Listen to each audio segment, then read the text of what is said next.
بسم اللہ الرحمن الرحیم الحمد للہ الذی جعلنا من المتمسکین بولایت امیر المومنین۔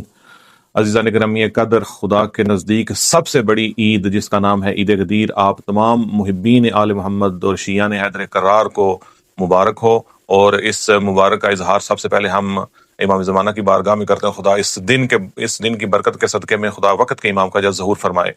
معصوم فرماتے ہیں کہ خدا کی ذات نے ولایت علی کا اعلان رسول اللہ سے کروا کر بندوں کے اوپر احسان کیا ہے، اور پھر اس کو عید اللہ الاکبر یعنی خدا کے نزدیک جو سب سے بڑا دن ہے عید کا، اس کو عید غدیر کے نام سے یاد کیا جاتا ہے۔ اور پھر جب اتنی بڑی ولایت ہم کو ملی تو اس سلسلے میں ہمیں چاہیے کہ ہم عید غدیر کے دن اس جو اللہ نے ہمارے اوپر احسان کیا ہے اس کے بدلے میں ہم نوافل ادا کریں، ہم نیا لباس پہنیں، اچھی خوشبو لگائیں، اپنے گھر والوں کے لیے بھی کچھ نہ کچھ خرید وغیرہ کریں، ان کو بھی کچھ نہ کچھ ہدیہ دیں، اور اس کے علاوہ کثرت کے ساتھ درود پڑھیں، غسل کریں اس دن، وہ بھی اس کی بھی بہت زیادہ تاکید کی گئی ہے۔ یہ اگر عمل کریں گے تو انسان کی ذات ولایت علی کی خاطر میں سارے کے سارے گناہ بھی بخش دے گا۔ اور اس کے علاوہ اور بہت ہی مہم عمل اس دن کا یہ ہے کہ اگر کوئی انسان یہ چاہتا ہے کہ اس کے رزق و روزی میں بڑی جلدی کے ساتھ اضافہ ہو اور سارا سال وہ برکت رہے، تو اس کے لیے عید غدیر والے دن یہ والا عمل جو آپ کو بتانے لگا ہوں، یہ کرنے سے اس کے رزق و روزی میں برکت بھی ہوتی ہے، اور خدا کی ذات اس کے رزق و روزی کو سارا سال تک رواں و دواں رکھتا ہے۔ وہ کیا ہے؟ وہ امام رضا علیہ الصلوۃ والسلام کی پاکیزہ زبان سے نکلے ہوئے یہ الفاظ ہیں کہ مولا فرماتے ہیں کہ اس دن جو کوئی انسان کسی ایک مومن کو بھی یعنی من اطعم مؤمنا، کسی ایک مومن کو بھی اگر آپ کھانا کھلائیں، کسی ایک مومن کو بھی، چاہے امیر فقیر کی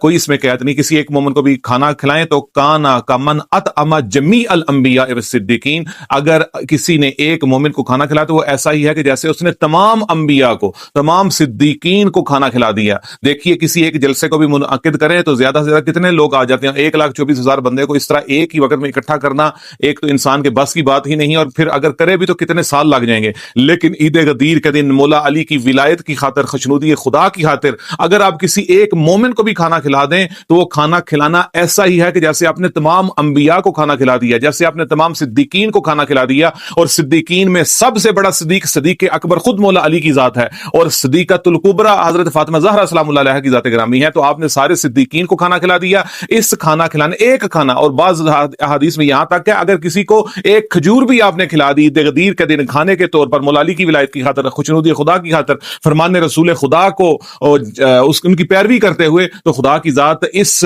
کھانے کے بدلے میں آپ کے رزق و روزی میں بھی اضافہ فرمائے گا، اور سارا سال آپ کے رزق و روزی میں اضافہ رہے گا۔ لہٰذا اگرچہ کسی کے پاس کچھ بھی نہیں ہے تو وہ قرضہ لے کر بھی کسی مومن کو یا مومنین کو کھانا کھلا دیتا ہے، تو اس قرضے کی ادائیگی کی ضمانت خدا کی ذات نے خود لی ہوئی ہے۔ یہ کھانا کھلانا اس قدر زیادہ برکت رکھتا ہے کہ خدا کی ذات اس انسان کی زندگی میں برکت لے آتا ہے۔ تو کھانا ضرور کھلائیے گا، کسی ایک مومن کو بھی، چند مومنین کو بھی، غدیر کی خاطر، مولا علی کی ولایت کی خاطر۔ اور اس کے بعد اس دن کا ایک اور بہت ہی مہم عمل یہ ہے کہ اگر کوئی عید غدیر کے دن روزہ رکھے تو خدا کی ذات اس روزے کا ثواب اس کو اس طرح سے عطا کرتی ہے کہ جیسے ایک دنیا کی جتنی عمر ہے، یعنی ایک انسان جتنی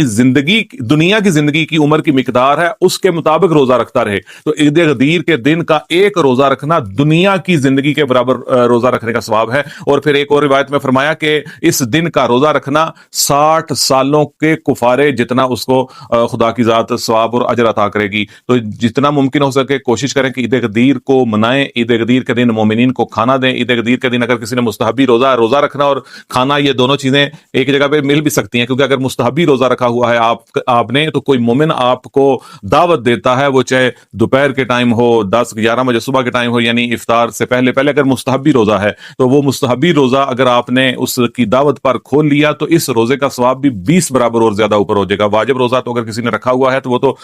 اس کو مکمل کرے گا، اور اس کو اگر غدیر والے دن رکھا ہوا ہے اور اس کا واجب روزہ قضا رہتا ہے تو اس کو غدیر کے روزے کا بھی ثواب مل جائے گا۔ لیکن مستحبی روزے کو آپ کھول سکتے ہیں اگر جب کوئی مومن آپ کو دعوت دے۔ تو مختصر یہ کہ عید غدیر کے دن خدا کے لیے شکرانے کے نوافل ادا کرنا، کثرت کے ساتھ درود پڑھنا، اچھے نیا لباس پہننا، مومنین کو خوشی کے ساتھ ملنا، اور یہ والے الفاظ کہنا جو میں نے شروع میں کہے ہیں، الحمدللہ الذی جعلنا من المتمسکین بولایت امیر المومنین، سلام اللہ علیہ۔ تو آپ سب کو عید غدیر مبارک۔